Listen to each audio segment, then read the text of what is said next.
मनुष्य जीवन कभी कभी हमें बहुत ही जटिल लगता है।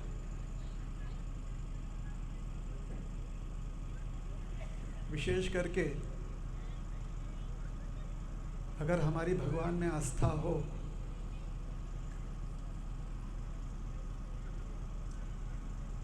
तो जीवन के वह प्रसंग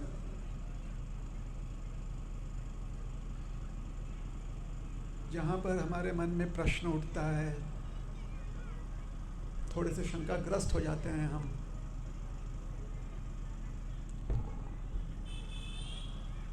कि भगवान हमारी परीक्षा कब तक लेंगे।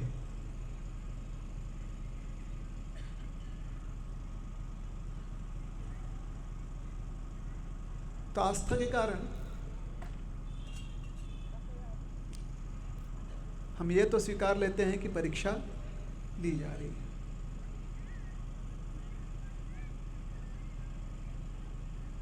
प्रश्न उठता है कब तक।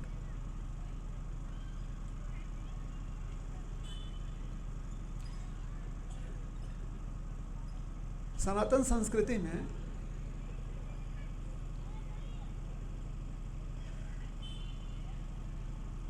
पीढ़ी न पीढ़ी एक सीख या सुझाव नित्य हमें प्राप्त होता है। वह है कि जीवन में हमें हमेशा धीरज रखना चाहिए, धैर्य रखना चाहिए। लेकिन हमारे धैर्य की परिसीमा कहाँ है, कभी कभी ये समझ में नहीं आता।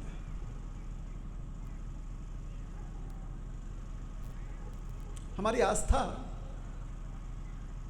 थोड़ी डगमगा सकती है, आस्था जाती नहीं। लेकिन वो महत्वपूर्ण पल हमारे जीवन के, मनुष्य जीवन के, जहाँ पर हमारे मन में थोड़ी शंका उत्पन्न हो जाती है या हम त्रासदियों से थक जाते हैं, तो वो जो क्षण पल होते हैं महत्वपूर्ण, अनमोल, तो समय काल होता है हमारा।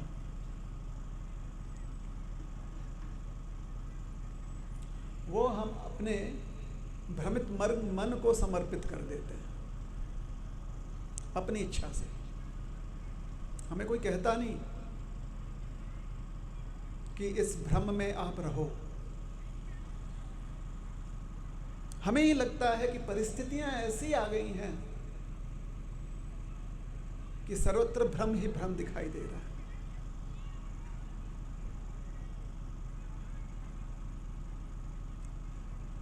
तो जब हम अपने जीवन को इस प्रकार से उसके उतार चढ़ाव को देखते हुए जीवन व्यतीत करते हैं, तब हमें लगता है कि हमारा जीवन काल बहुत लंबा है।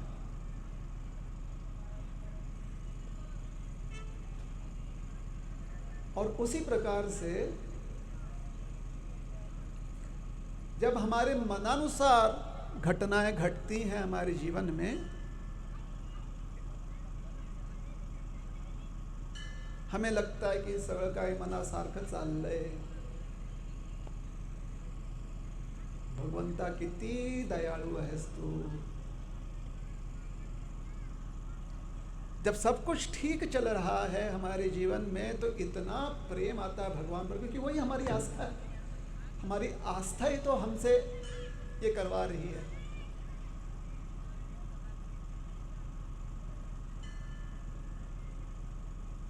भगवान को इतना प्रेम का माखन हम खिलाते हैं, असली माखन नहीं, अपने हृदय के प्रेम का माखन जब भगवान को खिला रहे हैं, तो इतना प्रेम, आंखों में आंसू आते हैं कि भगवान मेरी कोई भी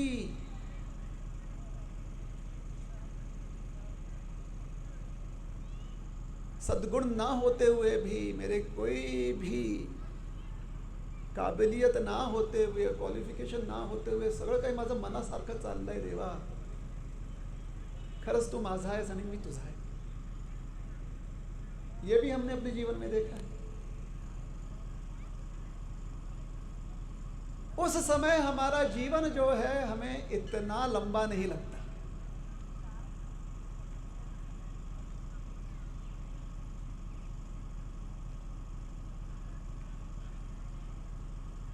जिस घर में हमारे कोई प्राणी हमने पाल लिया हो, पालतू,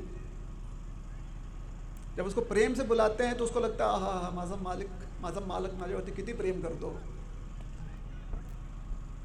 और जब उसको धुतकारते हैं, चल बाजूला बाजूला बस, इतने गपचुप बस, बोलते हैं ना उसको चुपचाप बैठ जाओ, तो घबरा जाता है ये मेरा ही मालिक है या कोई और है।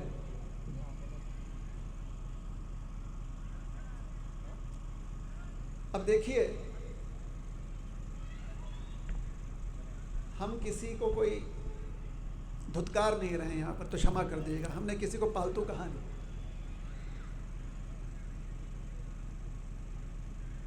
लेकिन संत महात्माओं ने बताया है कि हमारा मन ऐसा ही पालतू कुत्ता है।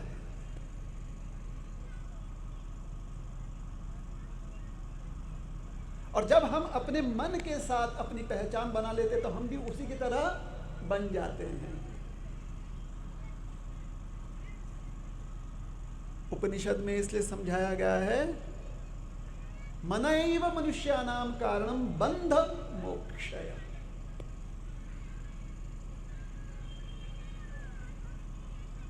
जो भी हमारे मन में अपनी वृत्ति हमने स्वरूप बना लिया है, हम अपने आप को वैसा ही समझने लगते हैं।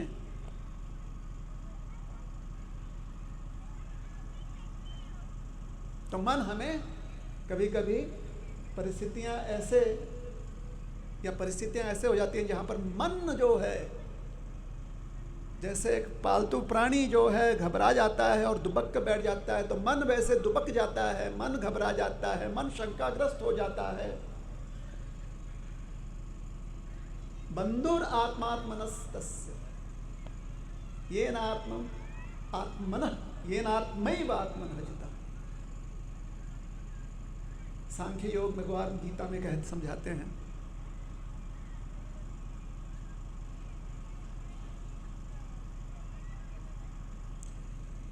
ये जो मन है बंधु है, जिसने अपने मन के ऊपर जीत हासिल कर ली। लेकिन जो ऐसा नहीं कर पाया, अनात्मनस्तु शत्रुत्वे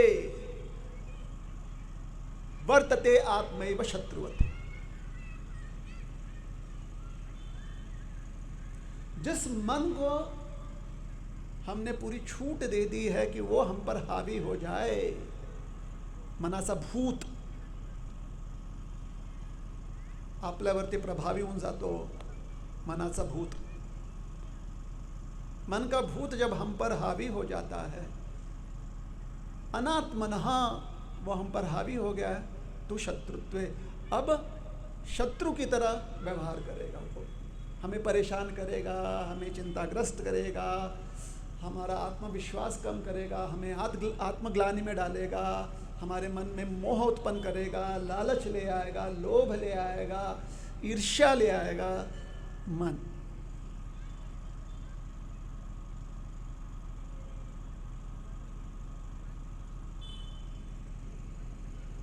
इसी के ऊपर तो जब पहले दूरदर्शन पर इश्तिहार आते थे ना, ये एडवर्टाइजमेंट आते थे, तो एक स्त्री दूसरे स्त्री के बारे में, वो एडवर्टाइजमेंट है, उसमें क्या बोले, उसकी साड़ी मेरी साड़ी से सफेद कैसे।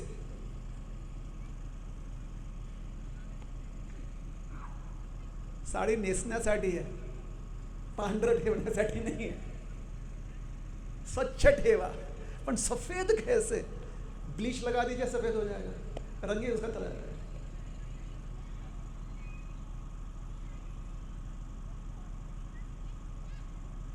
धैर्य,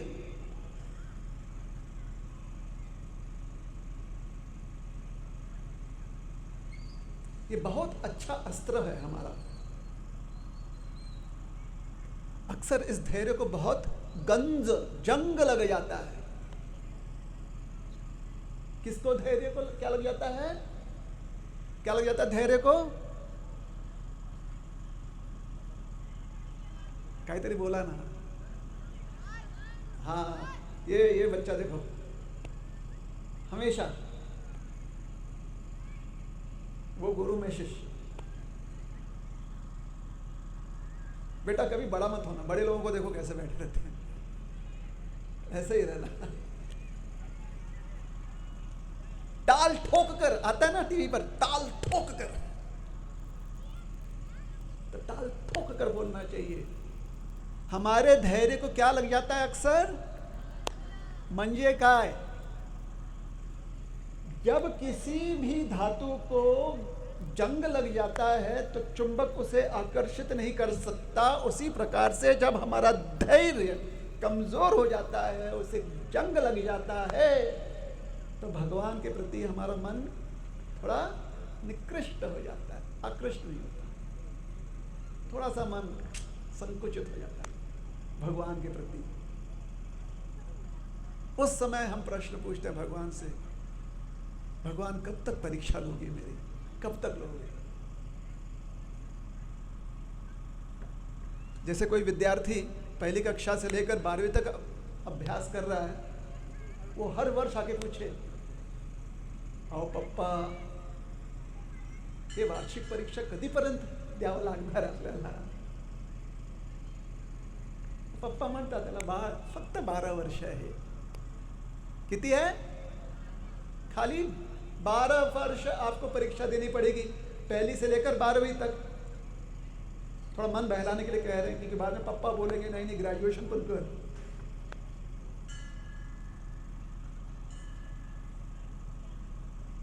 हर बालक अपने माता पिता या बड़ों से क्या पूछता है, कब तक ये परीक्षा, आप लोग क्यों नहीं देते परीक्षा। तो हम बोलते हैं हमारा हो गया।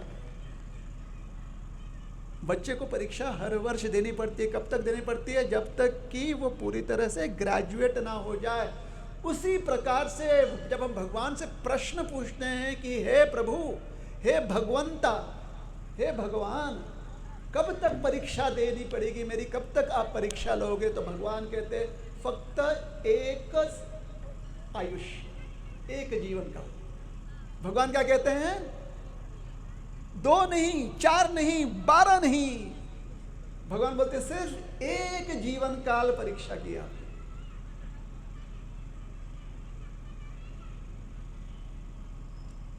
अंतकाले च मामेव स्मरण मुक्त्वा कलेवरम। कलेवर,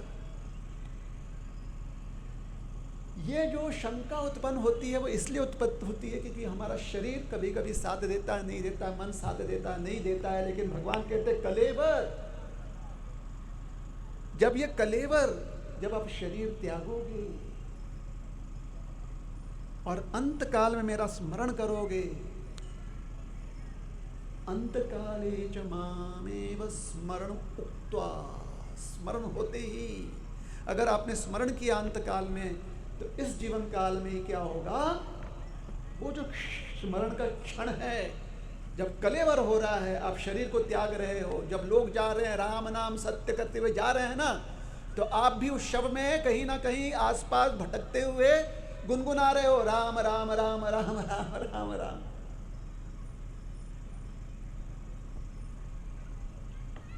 आपको शायद पता है, अगर आपने ऐसा स्मरण किया तो आपको शायद पता है कि शव ले जाने वाले शायद राम राम ले रहे हैं, लेकिन श्मशान घाट तक ही लेंगे, उसके बाद भूल जाएंगे। जो कांधा देते हैं वो श्मशान घाट तक ही राम नाम सत्य है, राम नाम सत्य है बोलते हुए जाएंगे। वो राम नाम ले रहे हैं लेकिन श्मशान घाट तक ही लेंगे, तत्पश्चात भूल जाएंगे। लेकिन आपने, हमने अगर अंत काल में भगवान का स्मरण किया है तो उस शव यात्रा में भी हमारा अंतःकरण जो है, जो किसी को दिखाई नहीं देता, शव सबको दिखाई देता, अंतःकरण किसी को दिखाई नहीं देता। ये शव सबको दिखाई देता, ये शव ही है ना। रात को गहरी नींद में सो गए तो कभी कभी बोलते हैं ना हमारे घर के लोग, बघा की म्हातारा गेला की आहे अजून। सुना है कि नहीं सुना है आपने, वय झालेलं आहे, कधी पण जाऊ शकतात, हाँ या नहीं, हाँ। तो क्या वो देख रहे हैं, वो शव देख रहे हैं। ये शव है क्योंकि इसमें प्राण है, इसलिए सजीव है। प्राण निकल गए तो क्या हो जाएगा, निर्जीव। तो स्मरण तो कले मामेव तु कौन्तेय। तो कब तक भगवान परीक्षा लेंगे? सिर्फ एक जीवन काल। इसकी तैयारी क्या हम रख सकते हैं? अगर इसकी तैयारी रखनी है तो धैर्य को कभी भी जंग नहीं लगने देना है। धैर्य को कभी जंग ना लगे, हमेशा उसको कैसे हमने तेल से मालिश करना है, कैसे उसको हमेशा साफ रखना है, घिसना है, उसके लिए कौन सा पदार्थ प्रयोग किया जाए। कथा सुनाते हैं आपको। एक महात्मा हुए। अच्छा देखिए, सब कोई मेरी तरफ ध्यान दीजिए। आमच्याकडे बघायचं। आजी, आजोबा, काका, काकू, ताई, दीदी, भाऊ, माझ्याकडे बघायचं, ठीक आहे ना? तुमच्या मोबाईलकडे बघायचं नाही, आजूबाजूला बघायचं नाही, सध्या माझ्याकडे बघायचं। दिसायला पण मी सुंदरच आहे ना हो, बघा की तुमच्याकडे, ठीक आहे? बघा काही केस बिस नाही, एकदम चमकणारा, टक्कल, चमचम करतोय, बरोबर है कि नहीं? हाँ, सोन्यासारखं। देखिए हमारी तरफ देखिए, सुनिए। महात्मा की कहानी। थोड़ा सा आप अगर हमारी तरफ देख रहे हैं तो अब पूरा 90 डिग्री 90 डिग्री अपना गर्दन मोड़कर पड़ोसी को देखिए। सबने देखना है, कोई भी पड़ोसी को देखिए। देख लिया सबने? देख, अगर कोई नहीं देखेगा तो आपके घर में कुछ ना कुछ अपशकुन, शाप देणार नाही, काही सुनणार नाही, पण बघून घ्या हो। सबने देखा? फिर से हमारी तरफ देखिए, फिर से ये प्रयोग करेंगे, फिर से प्रयोग करेंगे। हमारी तरफ देखिए। अब 90 डिग्री, बगल में बाई तरफ कौन बैठा है?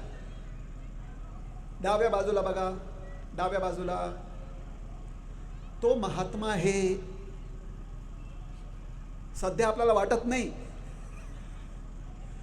सध्या आपल्याला वाटत नाही, आपल्या सध्या तो वाल्या कोळी वाटतोय, पण पुढे जाऊन राम राम राम राम राम राम राम राम राम राम करता करता तो होणार है वाल्मीकि महर्षि। समझ रहे हैं इस बात को? चलिए अब फिर से मेरी तरफ देखिए। आता उजवीकडे बघायचं, अपने दाई तरफ देखिए, सबने देखना है। दाई तरफ देखिए, दाई तरफ, उजवीकडे। हाँ, महात्मा। तो एक महात्मा की कहानी सुना रहे हैं। हसायचं नाही हो, हसू नका। तुमच्या उजव्या डाव्याकडे जर तुमचा सगळ्यात प्रिय व्यक्ती बसलेला, ज्याला तुम्ही रोज शिव्या देता ना, तरी महात्मा म्हणून घ्या। प्रेम करा, थोडंसं प्रेम करून घ्या, 1-2 क्षणासाठी, ठीक है? चलिए, महात्मा। एक महात्मा जी बड़े ही सरल स्वभाव के, इतना सरल स्वभाव, मतलब जिसको कभी कभी बोलते हैं ना गाय स्वभाव, एकदम गरीब स्वभाव, बड़े सरल स्वभाव के। लोक नीति, लोक व्यवहार करते थे, लेकिन ना तो उसमें उनकी आसक्ति थी, ना ही उनकी उसमें कोई रुचि थी। बड़े प्रेम से व्यवहार करते, घर में झाड़ू लगाना, जाकर पानी भरकर लेकर आना, बड़े प्रेम से काम करते थे, लेकिन ना तो उसमें आसक्ति थी और ना ही उसमें अभिरुचि। हाँ या नहीं? अच्छा, आप में से कितने लोगों ने कभी कभी ऐसे किया? हाथ ऊपर कीजिए, कानात बोट टाकून। खुजली होता है कि नहीं होता है? भगवान ने छोटी उंगली बिल्कुल इस नाप का दिया कि हमारे कान के छिद्र तक चला जाता है। हाँ या नहीं? कोई और ये वाली क्या उसमें आपकी आसक्ति है? किसकी आसक्ति है? रोज 3 वेळा करतो मी, आता बाबा झालेला आहे, बाबा श्यामदेव, सकाळी उठल्यानंतर आसक्ती, दोपहरी कोई करता है क्या? तो देखिए आप भी तो कितने काम करते हैं, ना तो उसमें आपकी आसक्ति होती है, ना ही उसमें आपकी अभिरुचि होती है, हाँ या नहीं? घरात शिरताना, घर के अंदर जाते समय चप्पल बाहर निकालकर ओट्यावरती किंवा थोडासा बाहेर, दाराच्या बाहेर कोणी कोणी काढतं, हात वरती करा, उसमें आसक्ति होती है क्या आपकी? ए माझा ओटा, माझं दार, माझं चप्पल, रील करू कमी, रील बनवू कमी, होती क्या आसक्ति? उसमें कोई विशेष रुचि है आपकी? क्या सपने में कभी कभी आप ऐसे सपने में वाओ माई स्लीपर्स गाइस, कभी करते हैं आप ऐसा सपने में भी? नहीं, लेकिन चप्पल निकालकर, जूते निकालकर घर में प्रवेश करना ये हमारा रोज का व्यवहार है, ना तो उसमें आसक्ति है और ना ही अभिरुचि है। तो ऐसा नहीं कि हमको काम बिना आसक्ति के अभिरुचि करना नहीं आता है, लेकिन क्या करें, महात्मा बनने के लिए बहुत धैर्य रखना पड़ता है। तो ये महात्मा थे। अब ऐसे जो महात्मा होते हैं जिनका कोई शत्रु नहीं होता, अरे मतलब कोई सामने से बोलता है 1 करोड़ रुपया ले लो, मुझे शत्रु मानो, फिर भी वो नहीं मानते, 1 करोड़ भी नहीं लेते। कौन बनेगा करोड़पति? खेलना है, 1 करोड़ देता हूं, आप मुझे अपना शत्रु मानिए। मन ही मन सब सोच रहे हैं बाबा तुझे 1 करोड़ है का?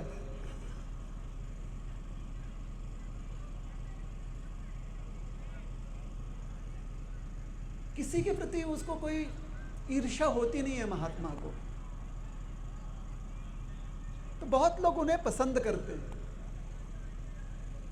लेकिन क्योंकि उनके मन में किसी के प्रति ईर्ष्या नहीं है, वो किसी के साथ शत्रु वृत्ति, शत्रु व्यवहार नहीं रखते करते, इसका ये अर्थ नहीं कि कोई उनसे दुखी ना हो। ऐसे महात्माओं से कौन दुखी होता है? ऐसे महात्माओं से वो लोग दुखी होते हैं जिनकी दिली तमन्ना, ठीक है, क्या है?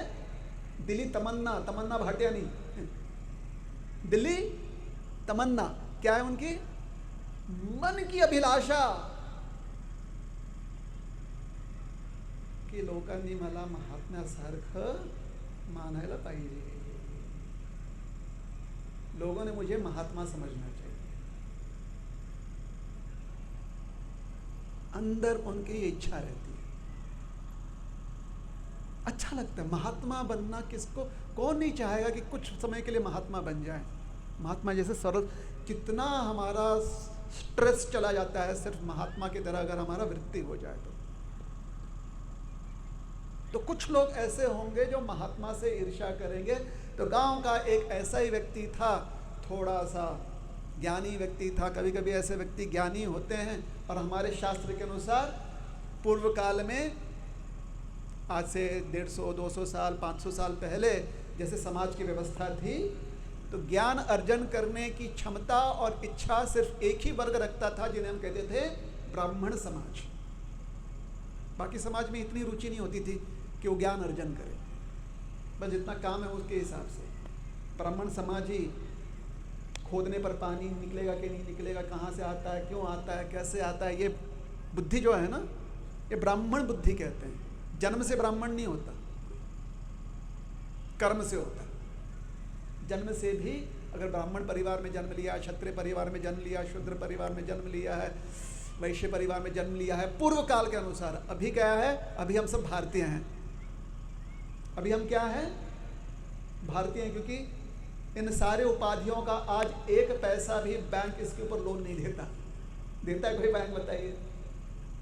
तो इन सारे उपाधियों से कोई लाभ मिलता ही नहीं, तो नाम की उपाधियां। पूर्व काल में इन उपाधियों से लाभ मिलता था। आजकल आप कंप्यूटर्स ग्रेजुएट हैं क्या, कंप्यूटर साइंस ग्रेजुएट हैं क्या, आप सीए हैं क्या, इन चीज़ों से आजकल पहचान होती है।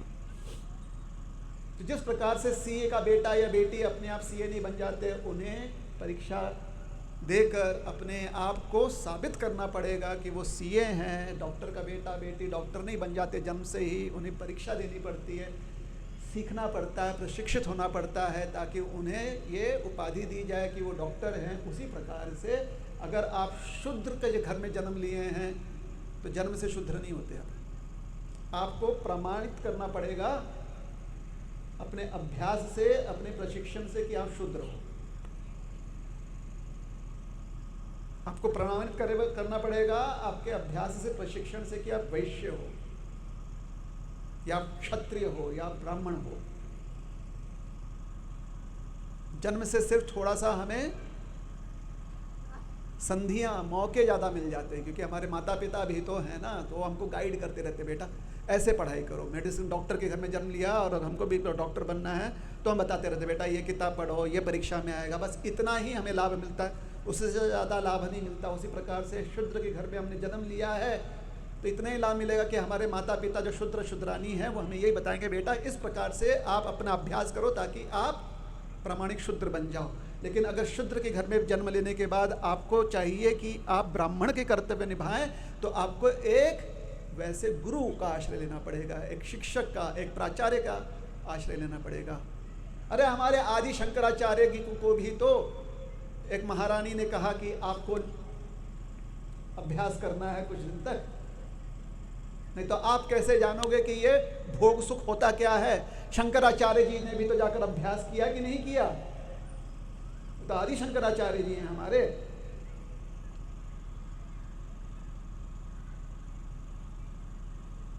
तो थोड़ा सा ज्ञानी है वर्ग जो है, पंडित हैं, ब्राह्मण है, उसका आ गया उन्हें घमंड। क्या आ गया, क्या आ गया? हाँ देखिए आपके पॉकेट में कहीं बैठा हुआ है आपका घमंड। भारी लग रहा है आपका पॉकेट, खिशात भगून गया, पर्स मध्ये डिलीट करा त्या घमंडला, डिलीट। जाके किसी नाली कूड़ेदान में उसको दान कर दीजिए उस घमंड को। हमारे इन पंडित महाशय ने उसे दान नहीं किया, लेकिन षड्यंत्र रचने लगे, काय करूं, कसं करूं, किस प्रकार से उसको अधम साबित करना है। किसको? महात्मा, उस गरीब महात्मा। कभी ये करे, कभी वो करे। कुछ लोग जो हैं उसकी वजह से उसके षड्यंत्र में आ जाते थे, बाकी लोग षड्यंत्र में नहीं फंसते थे। तो बहुत थक गया वो, बहुत थक गया, बहुत ही वो मायूस हो गया। और जब इस प्रकार से व्यक्ति जिसके मन में घोर अभिलाषा रहती है कि कुछ प्राप्त करना है और उसमें वो मायूस हो जाता है, तो या तो शांत बैठ जाता है, अर्थात मी काहीच खाणार नाही, काहीच करणार नाही, कोणीच माझ्या रूममध्ये येऊ नका आणि मी झोपून राहणार आहे, या तो वो एकदम ऐसे शांत हो जाता है शिथिल, या तो एकदम क्रोधित हो जाता है, गुस्सा आ जाता है। मतलब साथ रहेंगे तो 5 उंगलियां बन जाएंगी मुट्ठी, ऐसे क्रोध। तो एक रात को जब महात्मा जी, संध्या का समय था, थोड़ा सा सूर्यास्त के बाद थोड़ा प्रकाश जो है कम पड़ गया था, अंधेरा हो गया था थोड़ा सा, हल्का सा। अब गांव का परिसर है, सब कोई अपने घर में चले गए, धुंध भी थोड़ा पड़ रहा था। तो महात्मा जी अपना संध्या वंदन करके निकले गंगा से, अपने कुटिया जा रहे हैं। तो रास्ते में ही इन पंडित का घर था, उस मार्ग में घर, आंगन, और आंगन को डिमार्क करने वाला, आंगन को सिद्ध करने के लिए एक फेंस था, झाड़ियां थी, उन झाड़ियों में छुप कर बैठा था ये पंडित। बहुत गुस्सा आ रहा था उसको, बहुत गुस्सा। जैसे ही महात्मा बगल से निकले, वो जो झपटा, मतलब पूरी तरह से आंख का अंधा हो चुका था, उसे कुछ समझ में नहीं आ रहा, मन का अंधा, बुद्धि का अंधा, आंख का अंधा, बस हाथ चला रहा है, पैर चला रहा है, इतना घूसा मारा, इतना लात मारा, उससे भी मन नहीं भर रहा था, उसको नोचने लगा। आपके जीवन के कुछ प्रसंग आपको याद आ रहे हैं क्या? कभी किसी ने ऐसा किया है क्या? कम से कम मन में।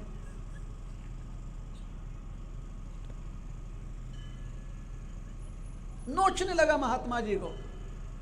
महात्मा जी को समझ में ना आए महात्मा जी क्या कर रहे हैं।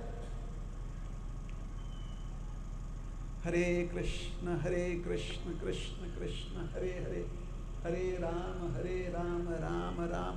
वो बोल रहे हैं, उसको इतना गुस्सा आ रहा है, मुंह के ऊपर हाथ रख कर पीट रहा है। तो मतलब उसको गुस्से में आ रहा है कि इसको मैं इतना पीटूं कि एक भी शब्द ना निकले, इसका कोई भी अंग काम ना करे, ऐसा पीट रहा था।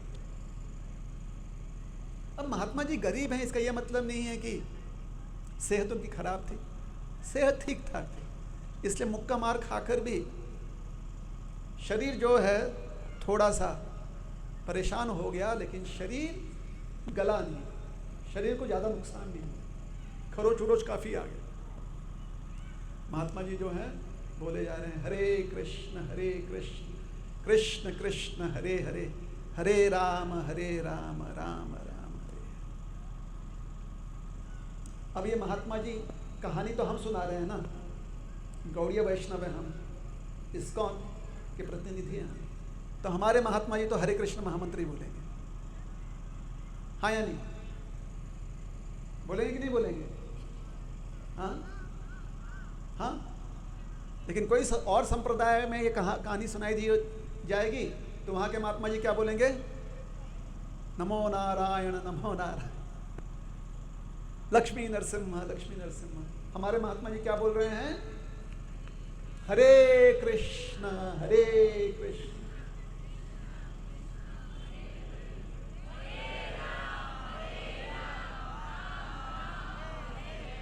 देखिए मैंने कहा था ना, आप में महात्मा है, कितने उत्साह के साथ अपने हरि नाम लिया। लोकानंद आचार्य नाम के एक आचार्य हुए, उन्होंने श्री प्रेम चंद्रिका नाम का एक सुंदर ग्रंथ लिखा है। वो कहते हैं उस ग्रंथ में, अथ मंत्रवरम वक्षे द्वात्रिंशद अक्षरान्वितान् सर्व पाप प्रशमनम।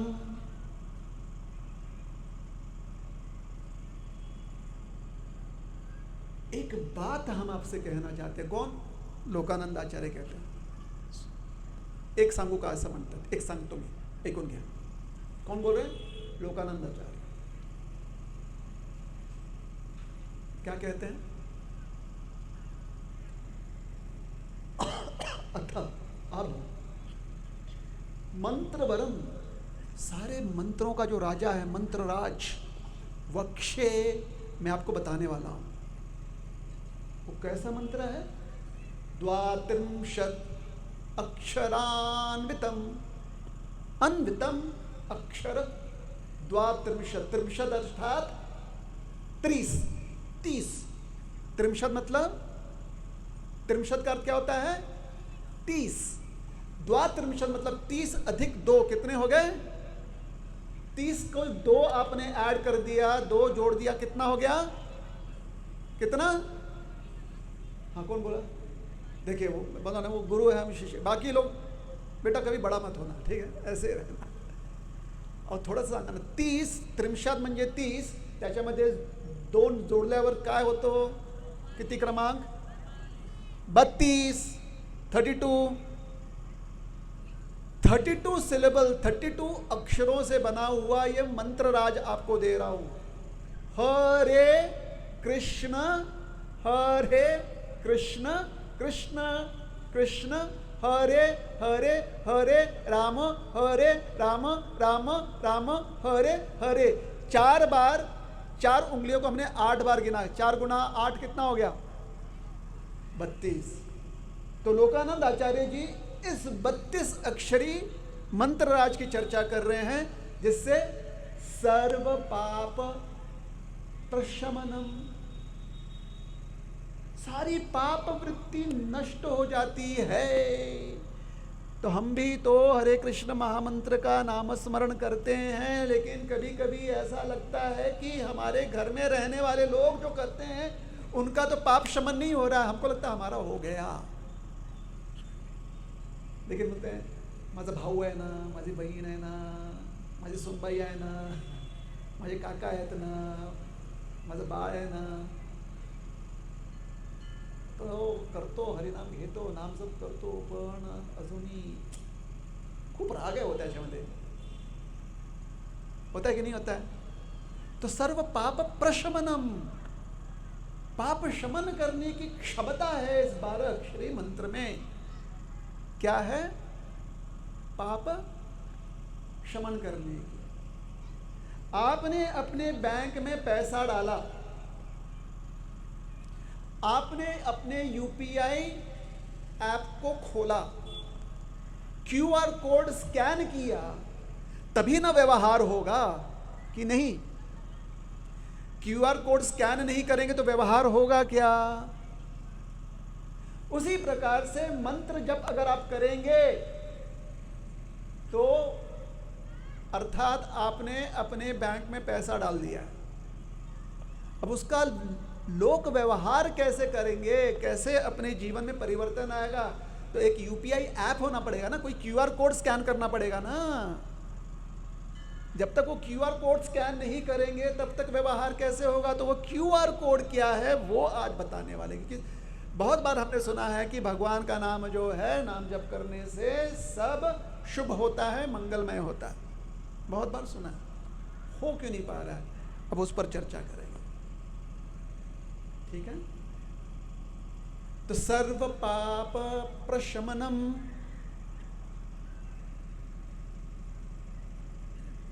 सर्व प्रवासनानलम,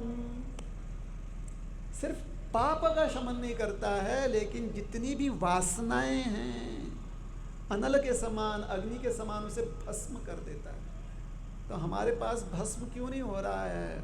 हमारे परिवार में भस्म क्यों नहीं हो रहा है? वृत्तियां बदल क्यों नहीं रही हैं? धैर्य, धैर्य को जंग लग रहा है, धीरज नहीं रहा।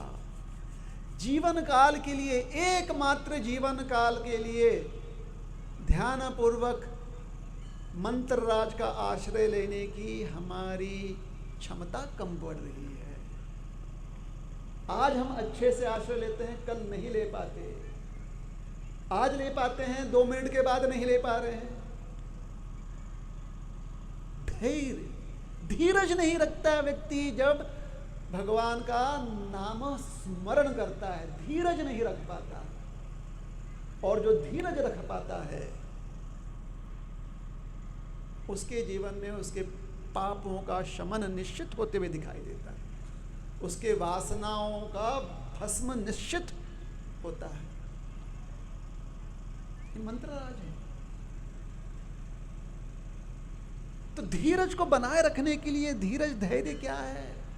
धीरज धैर्य वो हमारे पास एक अस्त्र है जिससे हमारे मन के भ्रम को हम पूरी तरह से छिंदी छिंदी भिंदी भिंदी काट कर उसे नष्ट कर सकते हैं, उसे पूरी तरह से समाप्त कर सकते हैं मन के भ्रम को।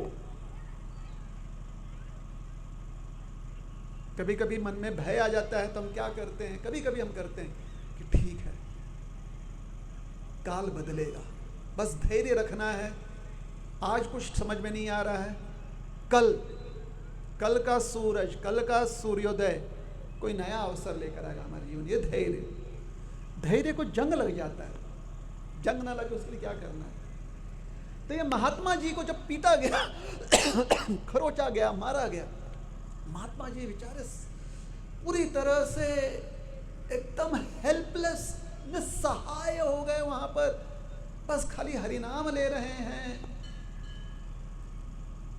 तो पूरा गुस्सा थोड़ा सा कम हुआ ना, निकल गया गुस्सा, क्योंकि आदमी जब मारता पीटता है तो थक जाता है, थक जाता है। जब थक जाता है तो फिर बुद्धि उसको समझ में नहीं आती क्या करना है, तो शांत हो जाता है। जैसे कभी कभी गुस्सा आता है तो ये एंगर मैनेजमेंट वाले क्या बोलते हैं, जाकर कहीं चिल्लाओ, अंधेरे में जाओ चिल्लाओ, चिल्लाओगे थक जाओगे तो मन सोचना बंद कर देता है, शांत हो जाता है। या कुछ लिखो, लिखकर फाड़ो, फेंक दो, लोग, या फिर गिनती करो 10 9 8 7 6 5 4 3 2 1, उल्टा गिनती करो। थक जाते हो कर सांस लेते लेते थक जाते हो, शांत हो जाते हो।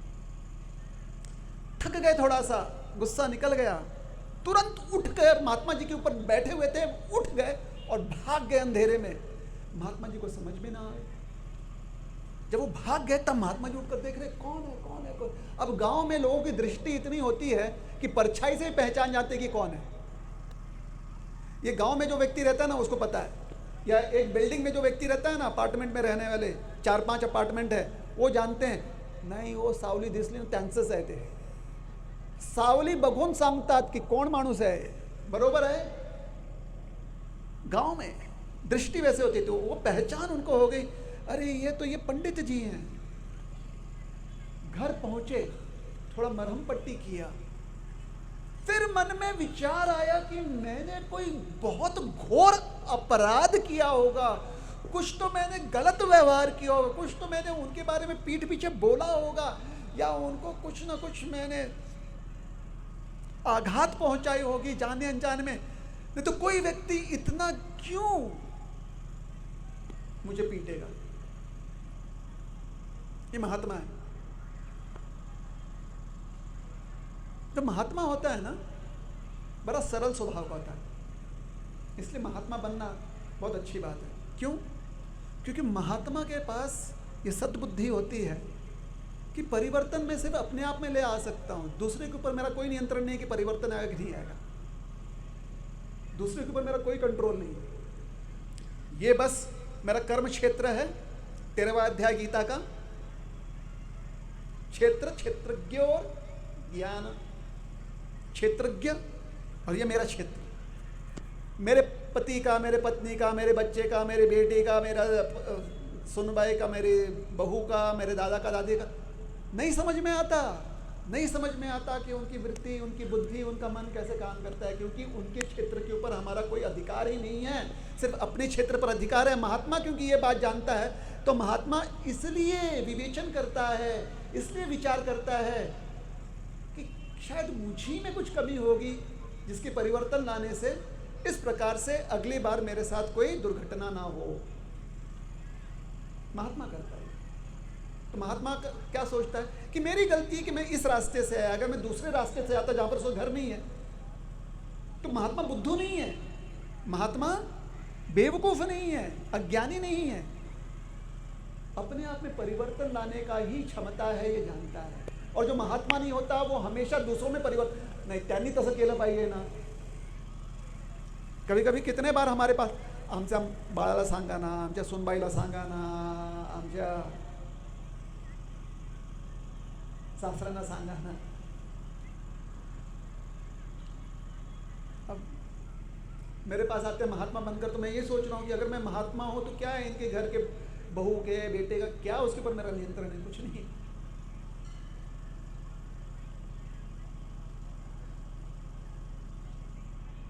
कुछ सत्वचन बोल देते हैं बस, लोक मान्यता है इसलिए बोल देते हैं। चलिए छोड़िए वो दूसरी बात। तो हमारे महात्मा जी घर जाकर विचार करने के परिवर्तन, दूसरे दिन उठकर देखिए पूरा कारण है उनके पास, सामने वाले को दोषी ठहराने का, भगवान को दोषी, भगवान मैंने क्या किया, मेरा कौन सा प्रारब्ध पिछले जन्मों का मेरा जो है उसकी वजह से हुआ है। भगवान सब कुछ कर सकते थे, लेकिन उन्होंने ऐसा कुछ नहीं किया कि प्रारब्ध है कि ये है कि वो है। 11वां स्कंद भागवत में अवंती ब्राह्मण की कथा है, बहुत सुंदर कथा है, पढ़ लीजिए। वो अंत में यही बोलते हैं, मनः परम कारणम आवनंती, मेरा ही मन ना तो ग्रह कारण है मेरे दुर्दशा के, कि मंगल कारण है कि राहु का, ना, वो अपना काम कर रहे हैं, मेरा मन।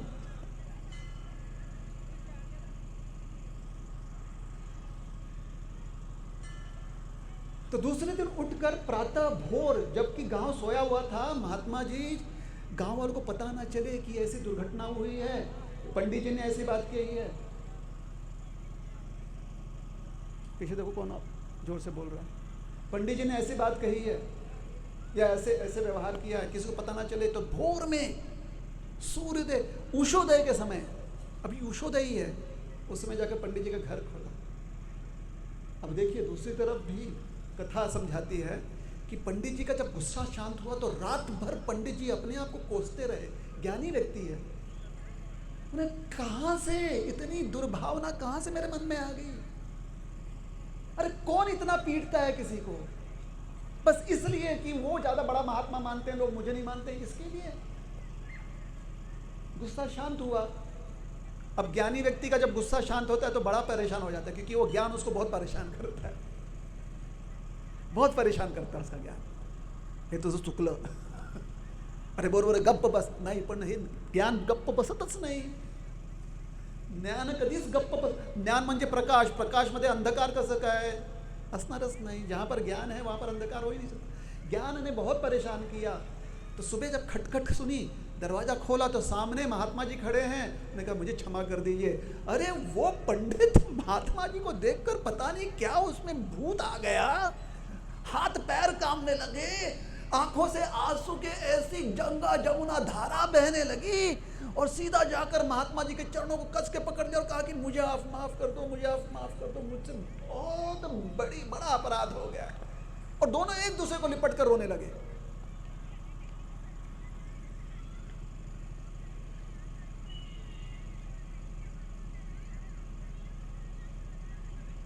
पंडित जी के पास ज्ञान है, महात्मा के पास धैर्य भी है। ज्ञान भी है, धैर्य भी है। पंडित जी का धीरज थोड़ा सा क्या है, गंजित। क्या है, गंजलेला। पंडित जी का धैर्य क्या है, थोड़ा सा जंग लगा हुआ है, इसलिए परमात्मा का दर्शन नहीं कर पाए हृदय में। विद्या विनय संपन्ने ब्राह्मणे गविहस्तिनी शुनि चैव शुपाके च पंडितः समदर्शिनः। समदर्शन रखता है पंडित, क्योंकि विद्या, उसकी विद्या जो है उसको धुतकारती है, उसको उकसाती है। देख देख परमात्मा सबके हृदय में, देख देख परमात्मा हर एक कण में है, तो समदर्शी ही हो जाता है वो। कण कण में परमात्मा, जन जन में परमात्मा, चाहे वृक्ष हो, कृमि कीटक हो, मानव हो, पक्षी हो, जलचर हो, परमात्मा दर्शन करता है, समदर्शन। पंडित जी के पास धैर्य की थोड़ी सी, धैर्य साथ नहीं दिया पंडित जी का, लेकिन महात्मा जी का धैर्य हमेशा साथ दिया। और जैसे ही पंडित जी का वो एक प्रसंग निकल गया, पंडित जी ने भी भगवान को नहीं कोसा, क्योंकि ज्ञान कोसने नहीं देता भगवान को। ज्ञान भगवान से प्रश्न पूछने नहीं देता, का घडलं तसं। ज्ञान दर्शाता है कि गलती और ये कारण। तो जब धैर्य पंडित जी का लौट कर आया, और लौटा कैसे, धैर्य पंडित जी का इतना चमचमाता हुआ कैसे हो गया, इतना धैर्य बिल्कुल तेज कैसे हो गया पंडित जी का। विनम्रता, जो महात्मा में कूट कूट कर होता है, विनम्रता वही व्यक्ति के पास विनम्रता होती है जो अपने आप में परिवर्तन लाने का साहस करता है, और किसी के पास नहीं आती है। जिसमें स्वतः अन्वेषण करने का, स्वतः जो है परीक्षण करने का, स्वतः जो है इंट्रोस्पेक्शन करने की क्षमता नहीं होती, करेज नहीं होता, साहस नहीं होता, धाड़स नहीं होता, वो व्यक्ति ह्यूमिलिटी का शो कर सकता है। वो जो है ना बहुत अच्छा नट है, नट, एक्टर, कलाकार, और अगर आत्म परिवर्तन जीवन भर करने की हमारी जर्नी रहे, जीवन यात्रा 2.0, 3.0, 4.0, कल जो मैं था आज 2.0, और भविष्य में अगर कल देखने को मिला तो 3.0 होगा। आज के परिप्रेक्ष्य में कल का जो भविष्य है वो 2.0 होगा। मेरा खुद का वर्जन, अपडेटेड वर्जन। जो भी मुझ में कमियां हैं, जो भी बग्स हैं, सॉफ्टवेयर अपडेट करना है। बहुत लोग समझाते हैं, हमारे महाराष्ट्र में दंत कथा है। दंत कथा मतलब दांतों के माध्यम से, अर्थात मुख के माध्यम से मुख कथा है ये, कि ये महात्मा और कोई नहीं, हमारे संत शिरोमणि महाराज तुकोबा, तुकाराम महाराज। बोले तुकाराम महाराज की, क्या धैर्य है उनका, क्या विनम्रता है। कभी भी प्रश्न किसी से नहीं, कभी भी शंका किसी के प्रति नहीं, कभी कोई भी प्रयास नहीं कि मैं संता है कि नहीं, कि भक्ता है कि नहीं, कोई प्रयास नहीं। बस मन शांत निर्मल। कैसे? जय जय राम कृष्ण हरि, जय जय राम कृष्ण हरि, विठल विठल विठल विठल। भगवत नाम में पूरी तरह से मन लगा।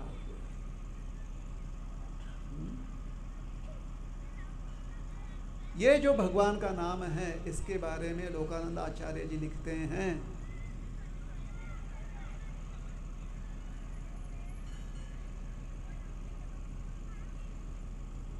दुर्बुद्धि नाशनम शुद्धो सत्वबुद्धि प्रदायते।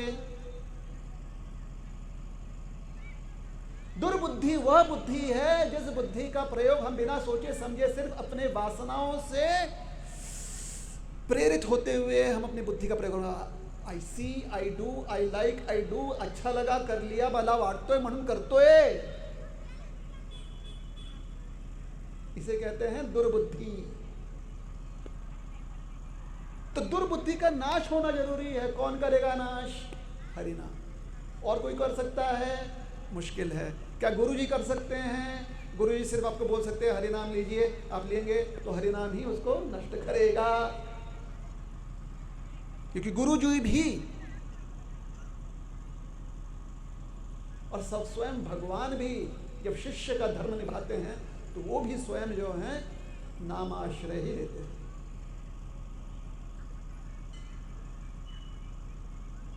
तो नाम ही, हरिनाम ही जो है दुर्बुद्धि नाशनम शुद्धो। और जब दुर्बुद्धि नष्ट होता है तो हम शुद्ध होते हैं। जैसे शरीर मैला हो तो हम स्नान करते हैं कि नहीं करते हैं? स्नान करता है कि नहीं करते हैं? कितने लोग स्नान करते हैं? रोज हाथ ऊपर कीजिए। और कितने लोग करते नहीं, हाथ ऊपर कीजिए। सब कोई करता है रोज कम से कम स्नान? हाँ, हाथ ऊपर कीजिए। नहीं करेंगे तो फिर देखिए हम योग गुरु को बुला लेंगे यहाँ पर, वो करवाना खराब स्नान करवाएंगे। उठो, सुबह सुबह उठो, कम से कम ब्लड प्रेशर कम करने के लिए, कोलेस्ट्रॉल कम करने के लिए, प्राणायाम करने के लिए बोलेंगे सुबह सुबह स्नान करो। तो स्नान मलिने मोचनम पुंसांग जल स्नानम दिने दिने सकृत गीतामृत स्नानम मनः कल्मष नाश। मन का जो कलमश है उसका भी तो स्नान मन का करवाना है हमको। शरीर मैला हो जाए तो शरीर को स्नान करवाते हैं, मन मैला तो रहता है, उसको स्नान करवाने के लिए सकृत गीतामृत स्नानम। भगवत गीता मागे स्टॉल आहे ना, घेऊन जाणार की नाही आपण भगवद्गीता आपल्या सोनबाईसाठी? शेजारी जे काकू आहेत त्यांच्यासाठी गीतामृत स्नान, सकृत गीतामृत स्नान। तो जब आप स्नान करते हैं तो शुद्ध हो जाते हैं। शुद्ध हो गए इसका यह मतलब नहीं है कि आप तंदुरुस्त हो गए हो, इसका यह मतलब नहीं है कि आप पुष्टि हो गई आपकी, ना ना ना। फिर आपने शुद्ध आहार ग्रहण करना है, अच्छा भोजन करना है। मैले रहकर अच्छा भोजन करेंगे फिर भी आप बीमार पड़ सकते हो, कि मैला आप में बीमारी फैला सकती है, अच्छा भोजन खाकर भी आप बीमार पड़ सकते हो। लेकिन अगर आपने स्नान कर लिया और स्नान करने के बाद भोजन नहीं किया तो वो अच्छा स्नान भी आपको रोगी बना सकता है। निरोगी होना है तो स्नान करने के बाद जब आप शुद्ध हो जाते हैं तो उसके बाद क्या करना चाहिए? अच्छा भोजन, आहार, पुष्टिवर्धन के लिए। उसी प्रकार से हरि नाम जो व्यक्ति लेता है, मंत्रराज हरे कृष्ण महामंत्र जो रोज नाम स्मरण नाम जप करता है, करते हैं आप लोग, करते कि नहीं करते हैं? हाथ फिर से बताए, करते हैं कि नहीं करते हैं हरे हरे कृष्ण महामंत्र का जप? जो नहीं करते हैं हाथ ऊपर कीजिए। नाही ठीक आहे ना, आपल्याला माहित नाही म्हणून करा ना, वरती हाथ करा की। हाँ, नहीं करते हैं ना, तो आज से जरूर कीजिएगा। करेंगे ना? भले ही आप, जैसे हम भी कभी कभी बीच में जय जय राम कृष्ण हरि कर लेते हैं। मंत्र स्नान क्या करते हैं? हरे कृष्ण महामंत्र का। हमारे गुरुजी ने कहा करो, हम करो, आज्ञा का पालन करो। तो हमारी बात आप मान सकते तो मान लीजिए, है ना? खाली हरि नाम तो लेना है। हरे कृष्ण महामंत्र का जप करेंगे सबके सब? करेंगे? हाथ ऊपर। जो जो तैयार है हाथ ऊपर कीजिए। फसवलं, बुवानी फसवून टाकलं तुम्हाला। आता भगवंत साक्षी, भगवंताने बघून घेतलं तुम्हाला। बहुत अपशकुन होगा अगर नहीं करेंगे तो, ठीक है? रोज मंत्र जाप कीजिए। तो मंत्र जाप करने से दुर्बुद्धि नाशनम, शुद्ध होता व्यक्ति, क्योंकि दुर्बुद्धि नष्ट हो जाती है बुद्धि। उसके बाद सत्व बुद्धि प्रदायते, सत्व बुद्धि भी प्रदान करता है हरि नाम। पौष्टिक आहार प्रदान करता है हरि नाम, आपकी बुद्धि को पौष्टिक बनाता है हरि नाम। तो हरि नाम लेने से सिर्फ मल ही नष्ट नहीं होता, और मल नष्ट होने के बाद सिर्फ आप शुद्ध ही नहीं होते, लेकिन हरि नाम आप निरंतर लेते रहेंगे तो पुष्टिवर्धक भी है वो। सत्व बुद्धि प्रदायते। इसलिए आता इथे मी कथेला विराम देतो, संपवतो। आणि कसं संपवणार मी? आता मी जातो आमच्या गावा, आमचं नको हरे कृष्ण घ्यावं, तर काय करावं? आमचे गुरुनी सांगितलं हरे कृष्ण म्हण, गुरुपदेश आहे, ठीक आहे? संत शिरोमणी तुकाराम महाराजांनी सांगितलं राम राम घ्यावा, बरोबर आहे? ते आपले मोठे गुरु। आणि जो हमारे अभी के वर्तमान के गुरु महाराज, उन्होंने क्या कहा? कथा विराम दे करते हुए क्या करना चाहिए? सबसे कहना चाहिए आमचं हरे कृष्ण घ्यावा। हरे कृष्ण कृष्ण कृष्ण हरे हरे, हरे राम राम राम राम हरे हरे। हरे कृष्ण। खूब खूब धन्यवाद।